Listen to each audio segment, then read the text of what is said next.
timing of the generator. This timing is pretty easy, however, it's a very simple system.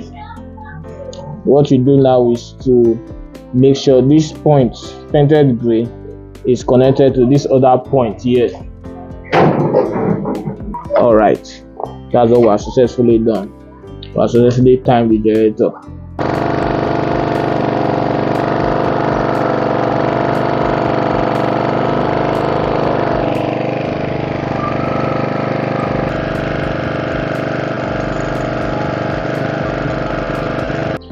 All right, guys, we have successfully fixed this generator. We've moved the generator from a dead abandoned generator into a generator that can start and work perfectly. Okay, hey guys, this is part 3 of our rebuild series. In part 1 we dismantled the generator. In part 2 we labeled the parts and we understood the functions of various parts. In part 3 now we are coupling and kickstarting the generator. This is one of the most important things you can do to a generator, especially when the generator is dead. For this particular generator, remember our client said he abandoned it for a year and called on us to come fix it and rebuild it to the best of our abilities. So here we go. I have to go get some relevant parts that I know for rebuild are very necessary. One of them is the piston and the rings, the other is the crankshaft, another is the cam, and we also have the brand new connecting rod I got as well. Although for this one, this is the previous crankshaft and the previous cam. If you watch carefully, let me lose it out so you see it.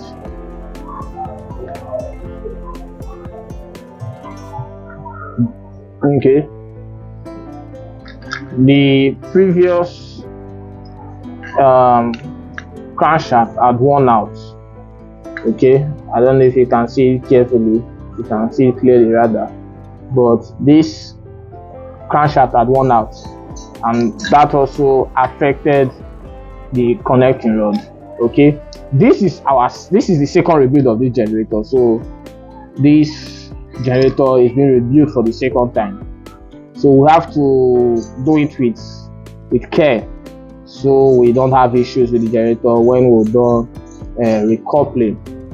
So I had to get the crankshaft and all these other necessary equipment so that we know we are doing a very good job for the generator. Without wasting much time, let's go straight into the overhauling.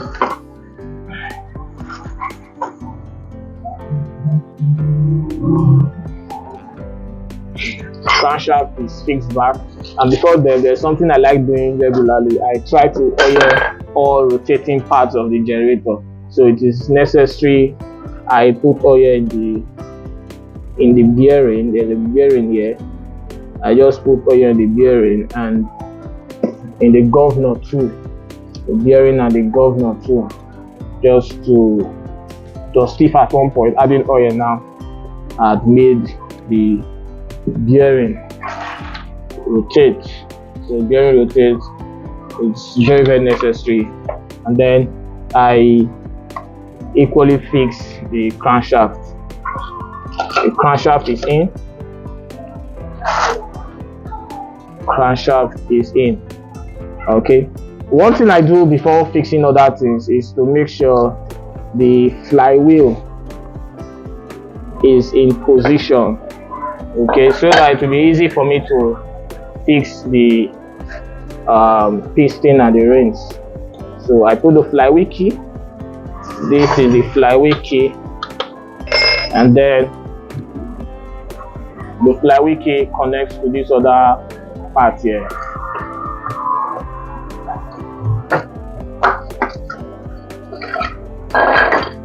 Come in.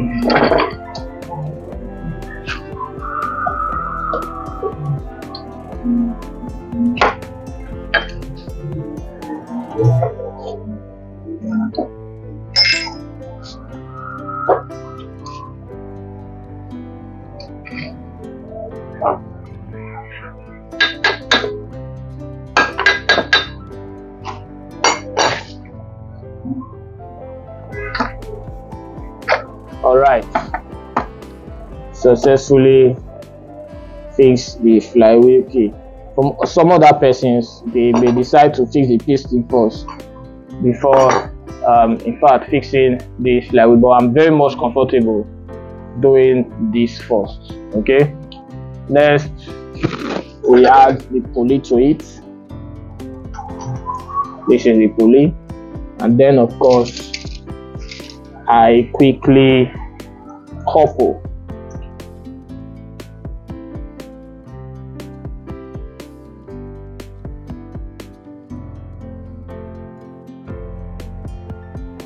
We've fitted it in now. The flywheel has been fitted in, the pulley has been fitted in, and most importantly the crankshaft has been fitted in.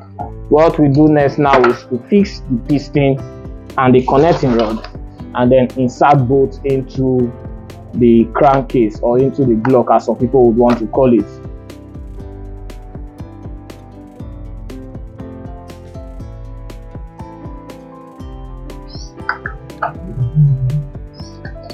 Okay, I have to go with standard plus on this. Okay, let me explain that part carefully, because this particular generator will come with a standard piston. Okay, that is what the generator comes with. But over time, you discover the generator works, and of course, it wear out this part of the block where the piston arrays reside. It wears it out, so it is necessary to get a little bit bigger piston, which is usually 10 standard plus. So it tries to make up for the wear and tear that has existed in this combustion environment. Hope that is clear. So that was the reason I got the Sumer standard plus 154 piston. Okay, I said 154 piston because this particular engine uses a 154 piston, and it's called SPD 1800. Okay, let me explain this very well so you get this. If you have another generator like this, you may observe that it uses a bigger piston, or if you have used something like, you may observe that it uses a bigger piston. That generator is usually called the 156 engine.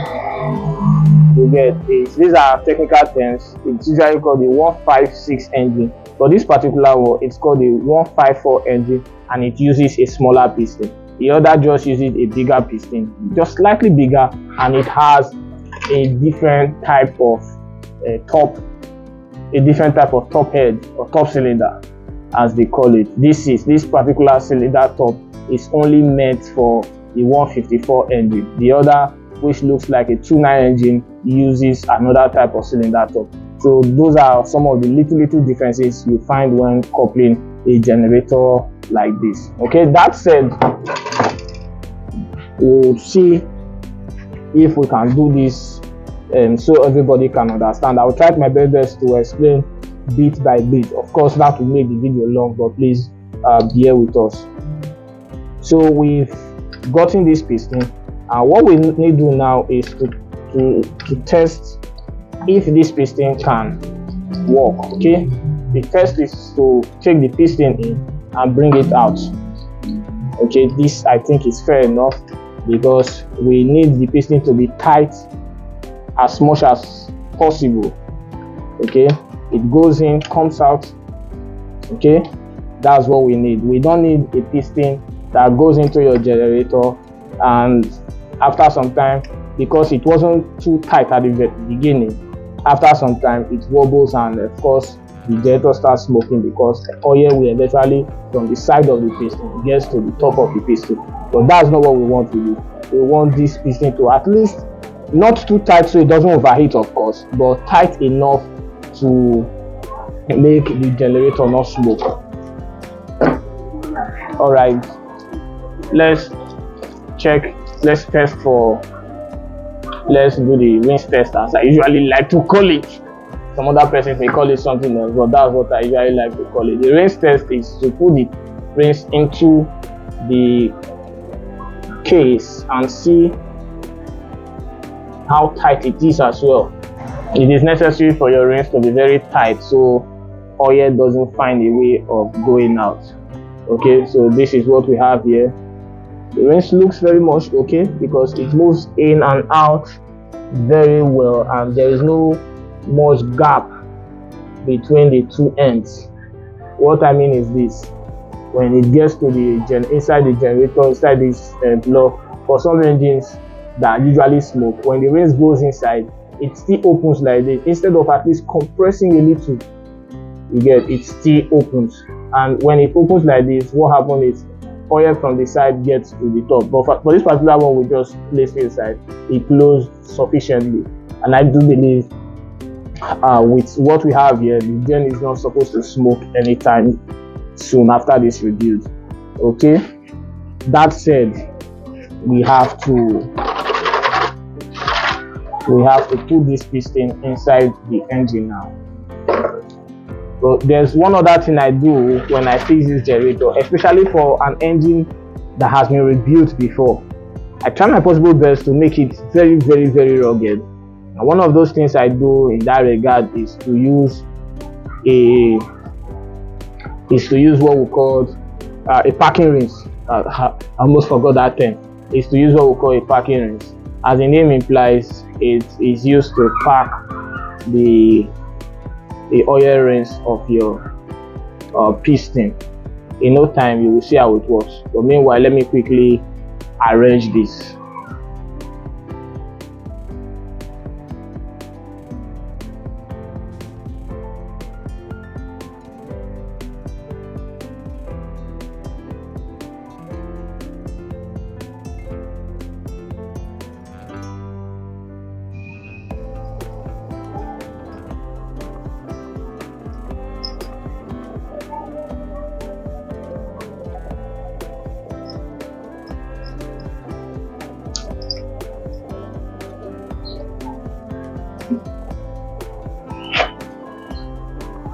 Okay, I have fixed the parking rinse.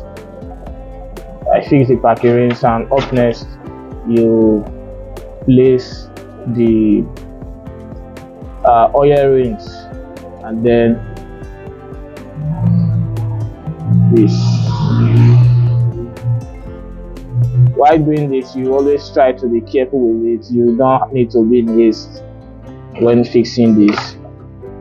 Okay, just try to be careful and then do it gently.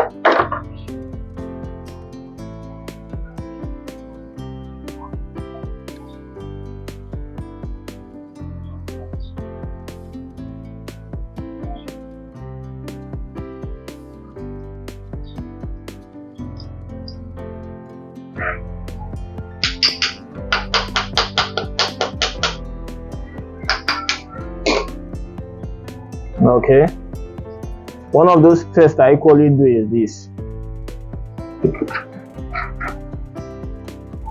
Okay, I just fixed the scraper and the compression rinse together with the parking rinse. One of those tests I usually do is this. After fixing it, I try my possible best to see if it can move. It is necessary when doing this, it's able to move. It's not going to be fair enough for the engine if it's stuck. It's not nice at all. So it still rotates, which is very good for the engine. Another thing we do now is to fix the pressure rinse. Okay, I will take the first pressure rinse in.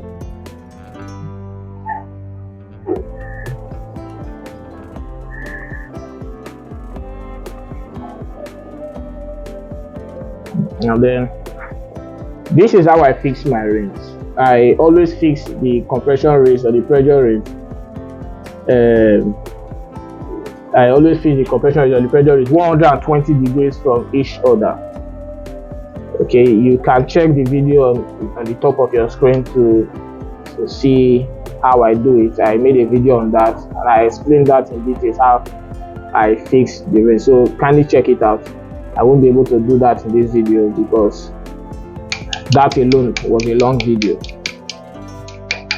Okay, what we are doing is I observed this thing is stuck here, so I will quickly take this out and see why it's stuck. I observe it is stuck here, so I really don't know why it is stuck, so I don't somehow damage the range.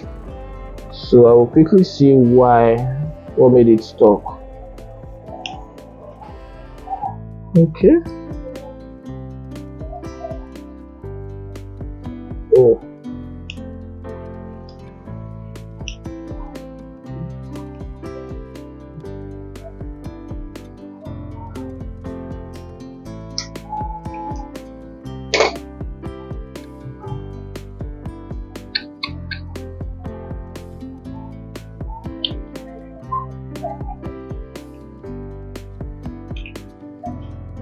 Okay, this is why it was stuck. There's a dent at this groove. I don't know, I didn't notice this while I was fixing it, but there's a dent at this groove. You see this small dent? What happened? Because of this dent, it affected the groove. So I will be trying to sandpaper it a little so that it becomes free once more. So guys, I checked for a sandpaper and I couldn't find any.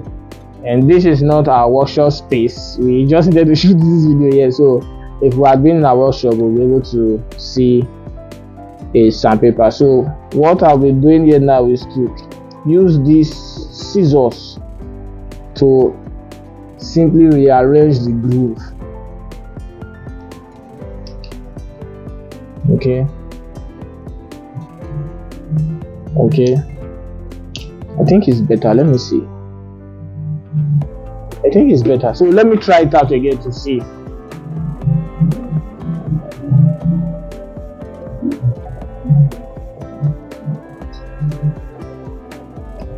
Let me see if it's better.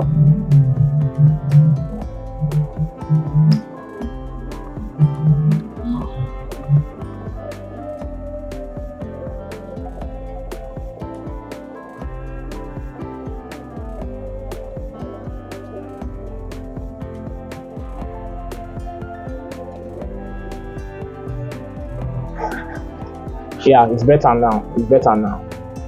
It's far better now. Yeah, it's okay now. It's okay now because this is the groove. See how it moves. It moves easily.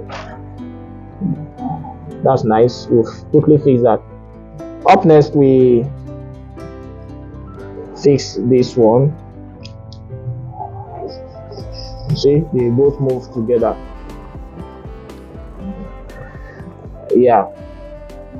What we do next now is to fix the connecting rod.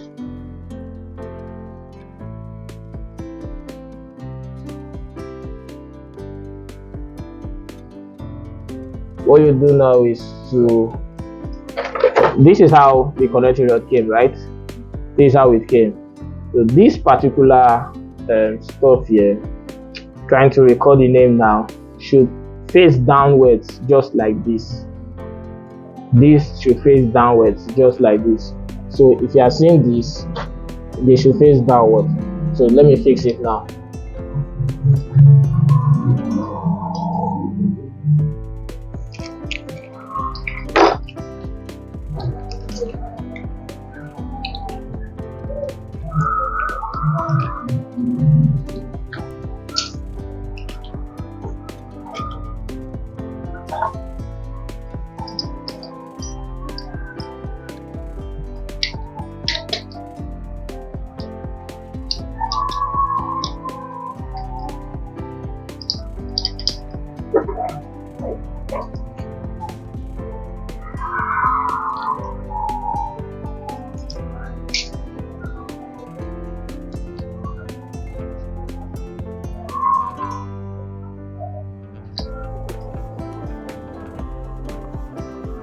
Okay, up next is to fix this stopper pin.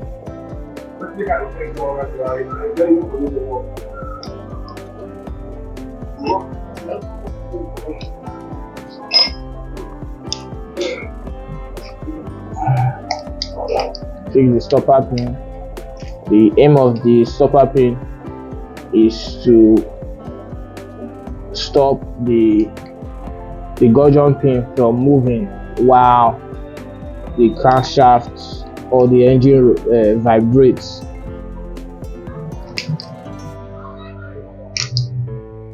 Okay, so another gudgeon pin test is to rotate with a plier or a screwdriver or a scissors. You rotate this stopper to see if it moves. If it's stuck, it's necessary you kindly refix it. So for both sides, it looks very much okay.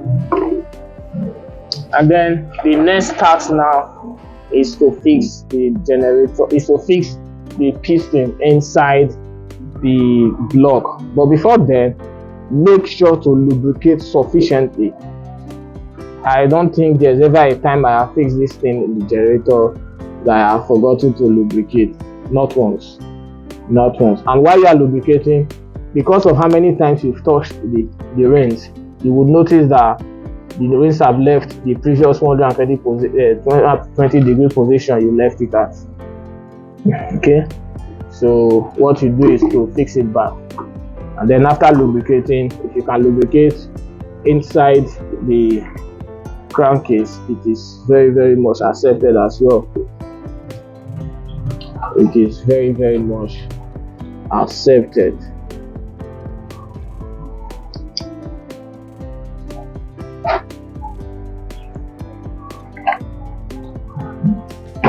All right.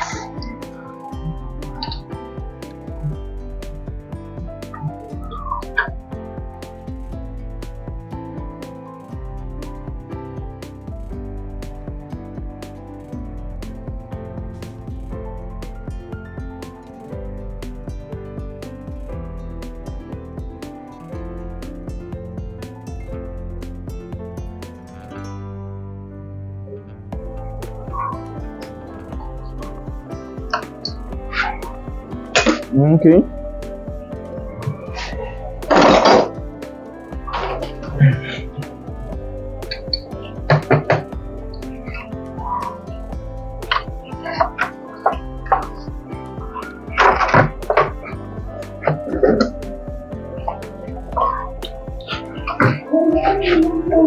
Up next, you slowly insert the piston.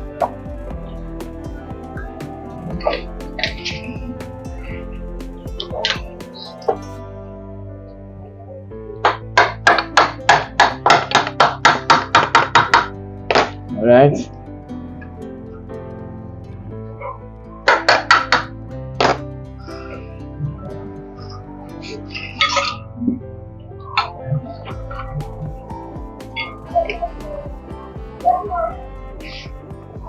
So what we do next now is to quickly fix the other part of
Okay guys, we'll fix the piston now. Piston and the rings, you can see it moving. Okay, you can see how it moves. All right, so what we have successfully done now in these last few minutes was to connect the crankshaft to the con rod, and then the con rod to the piston and the rings. Up next, we try to couple, but before we couple, we need to get the cam follower. Okay, this is the cam follower. The cam follower is that part of your generator that pushes the pushing rod. It pushes the pushing rod. Okay,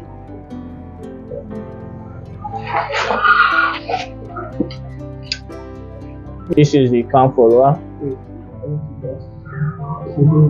And this is the cam follower. You see the cam follower here.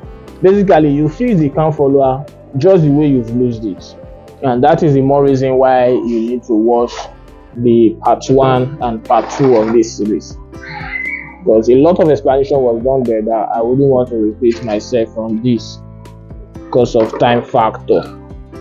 Okay, up next is to time the generator. Now this is what we call the timing of the generator. This timing is pretty easy, however it's a very simple system.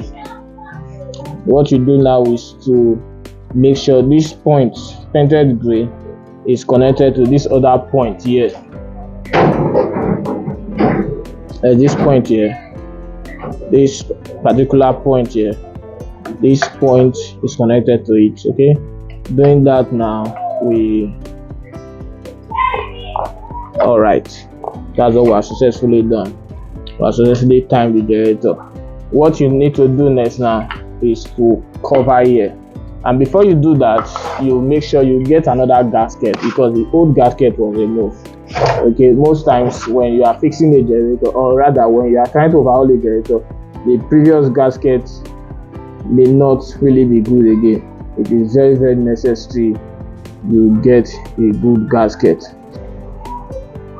Okay, before I continue, sometimes while you are fixing this generator, while you are losing this generator, you may tamper with the governor. So it is necessary you keep check of the governor before recoupling. It's very necessary. Keep check of the governor and see if the governor is still in very good position. This particular generator, however, rarely have issues with its governor. Rarely have issues with its governor. Okay. Up next, we add gasket gum. It is necessary you use the gasket gum. Why is it necessary? So it kind of blocks all leakage or all spaces for oil leakage when the generator eventually starts working. So I always make sure I use a gasket gum. Originally, I would use the gasket gum that is stem clear. That particular gum is almost transparent, but I couldn't get access to it in this location I am at the moment, so I have to make do with what I have now. Okay, so you put the gasket gum, fix it gently, do not do it in haste. I'm always a fan of oily or especially rotating parts of your generator, and this bearing is not left out at all. You just have to oil it too.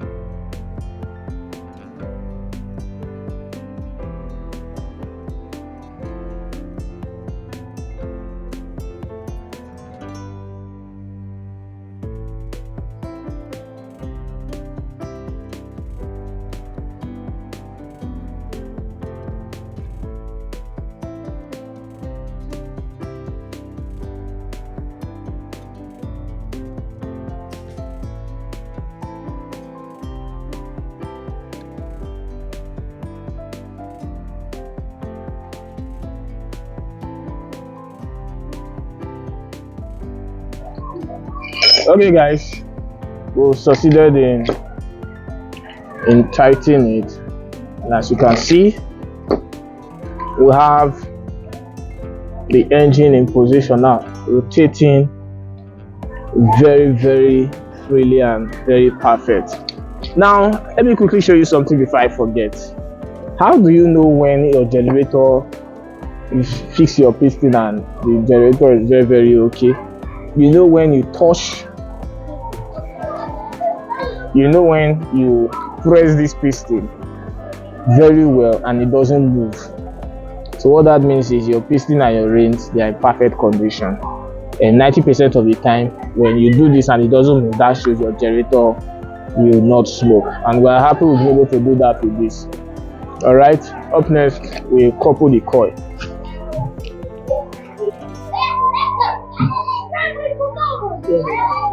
Before fixing the coil, before putting back the coil, we fix this banjo. That's what it's popularly called here. This banjo, sometimes it's called the alternator seating. Okay, so before fixing the coil, we quickly fix the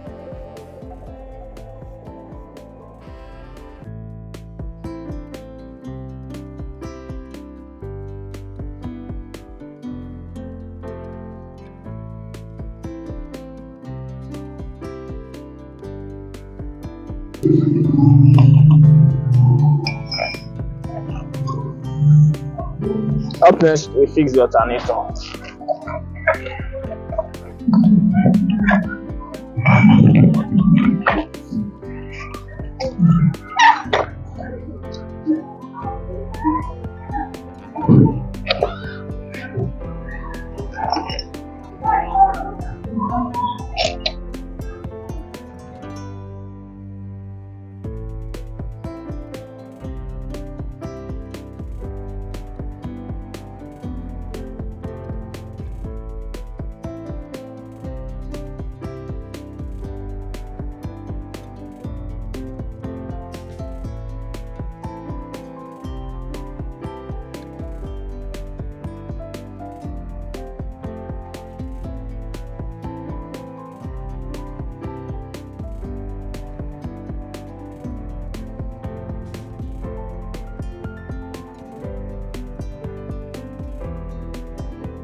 How many minutes did you go now?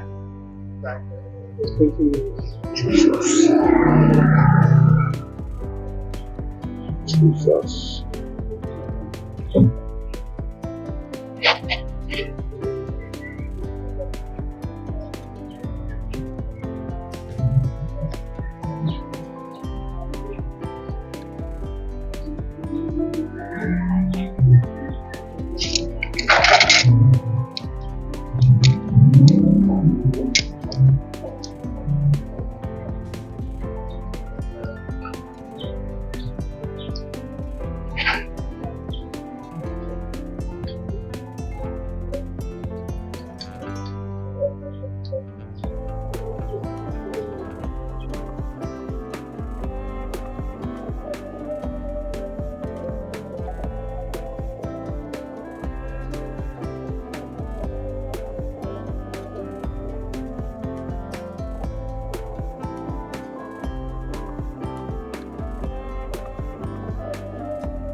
Okay, fixing the exhaust now.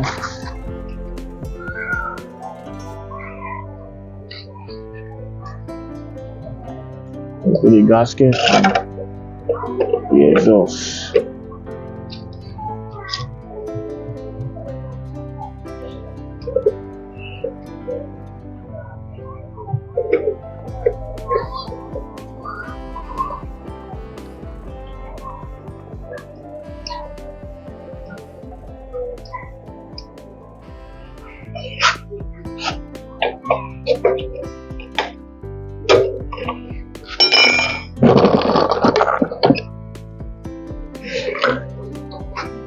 Sorry.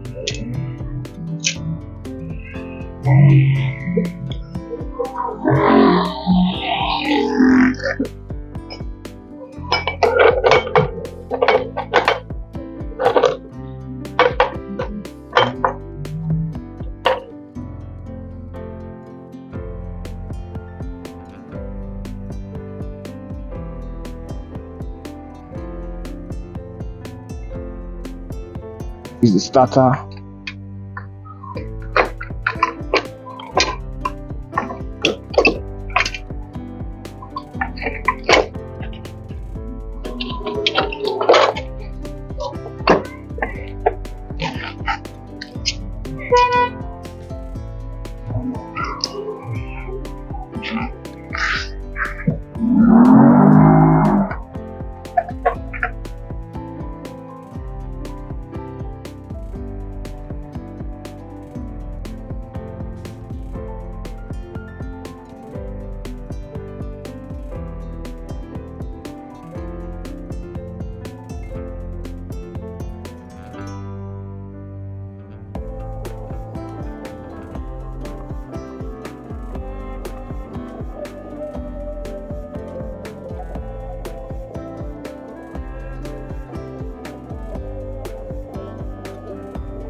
Remember, we always need to fix a short thread plug, right, for this kind of generator. So I got an old short thread plug. I just tested if it's working, and it looks like it is working. So I'll quickly fix it. Then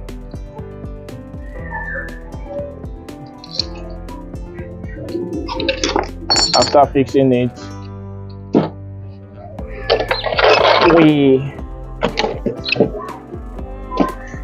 put the engine oil. Okay, I'm not close to my workshop at the moment, so there are a lot of tools that are not with me. and among those tools happens to be the funnel. So I will quickly improvise and make a funnel out of this, so I can turn my oil, or rather turn this oil into the generator. Let's go.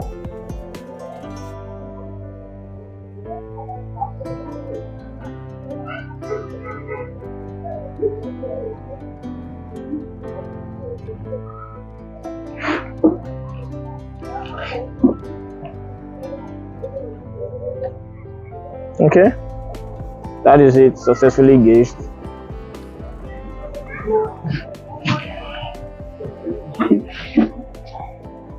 Up next, we try to start the gen by putting fuel in the carburettor. Wow, we just noticed this fuel hose is even bad, so it needs to be changed. But notwithstanding, let's see if we can kickstart it right away. Shook first and then start. Wow, this is going to look good. It has that sign already. Let's add more fuel to it, and then we kickstart again.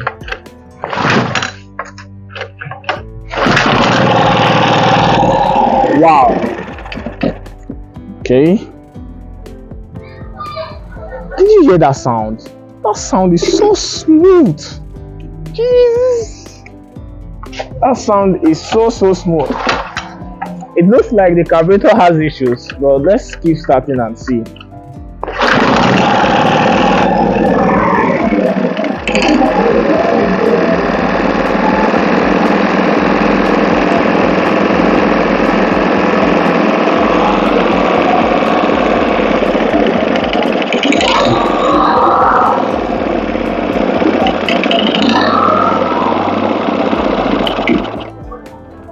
Then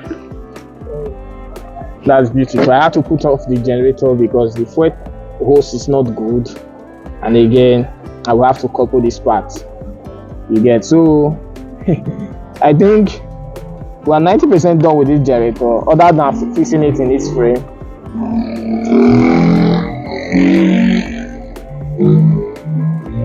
Other than fixing it in its frame, we are 90% done. So I don't have a fuel hose with me. I will quickly go get that, and when I come back, we'll couple the generator and test it with the appliances we have here.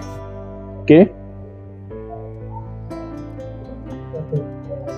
guys, I just got the hose and I couldn't find this exact hose, so I got another type, and the other type I got, I couldn't find this exact size, and I had to go for a longer one that would simply cut into this particular side. I also had to get this seating because these other seatings were pretty bad, just like this one that is bad now, and this other one. I think this is the only seating that's bad. However, I got 4 of them, so I could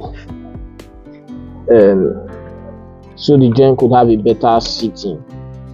All right, so I will quickly have to fix these seatings quickly. Although for this particular seat, I still couldn't get this particular side. If you check these seatings very well, this one is pretty longer than this.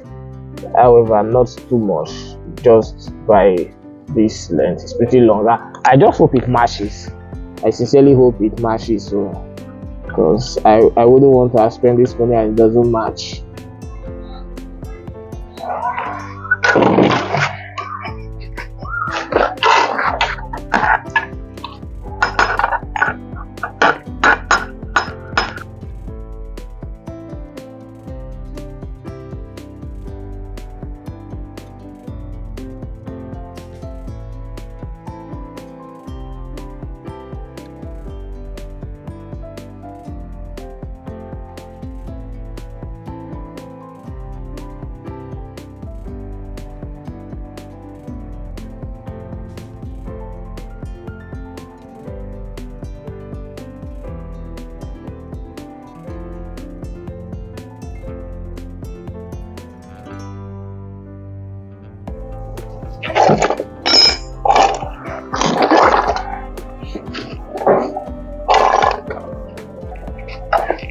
Alright, I've simply fixed that. Up next, we fix the hose.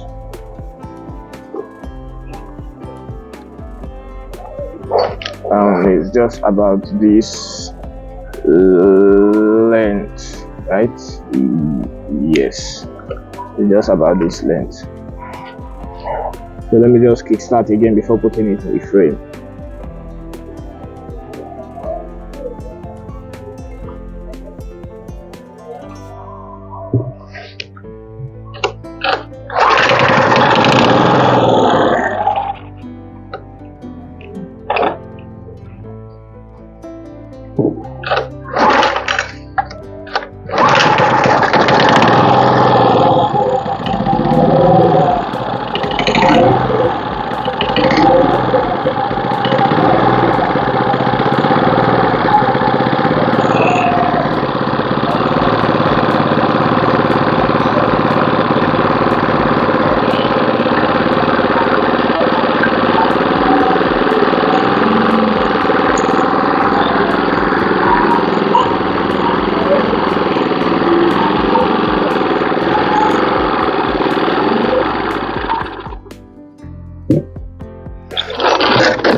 Then we have to cover here now.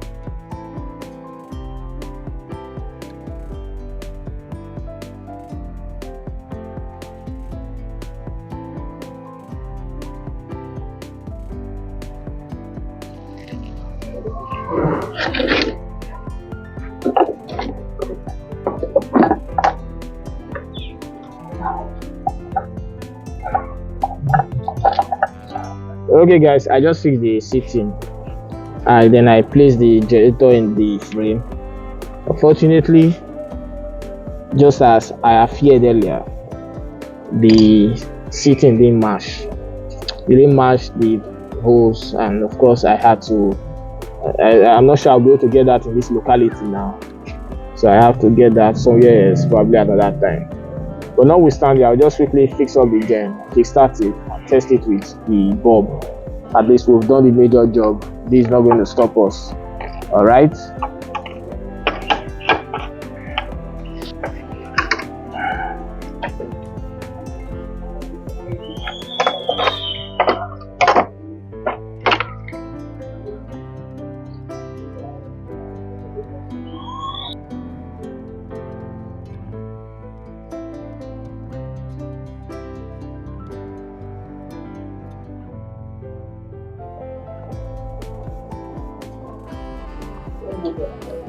Everything is connected back, this to this, just as it was loose.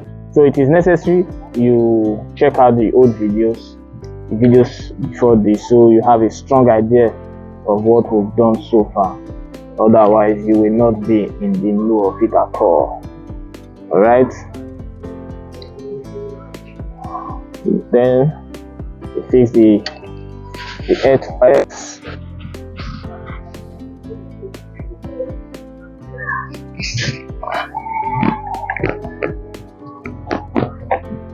Then after the earth wires, we fix the capacitor.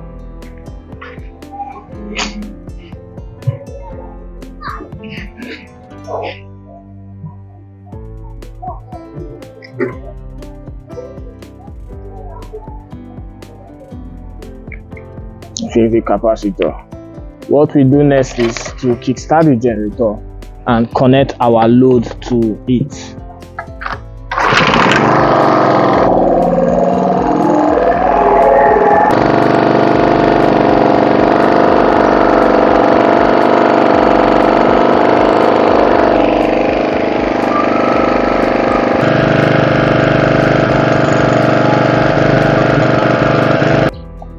right, guys, we have successfully fixed this generator. We've moved the generator from a dead abandoned generator into a generator that can start and work perfectly. Okay, if you notice carefully, and if you have been watching our previous videos on this particular series, you'll notice on that first video the customer complained about a smoky generator, a generator too loud, and everything as regards what the customer complained has been rectified here. That is what we do at Benco Institute. We keep dropping good content that of course should help you push your generator to the highest limit, if that's the right term to use at this point in time. So however, we're done with the generator, but because of the environment we are in now, we couldn't get access to the system that will match the generator. So probably tomorrow or some other time we'll get access to it and fix it up. But basically, you now understand the point how to fix generator from a dead generator to a sharp looking generator. To meet in our next class, guys, it's goodbye from us.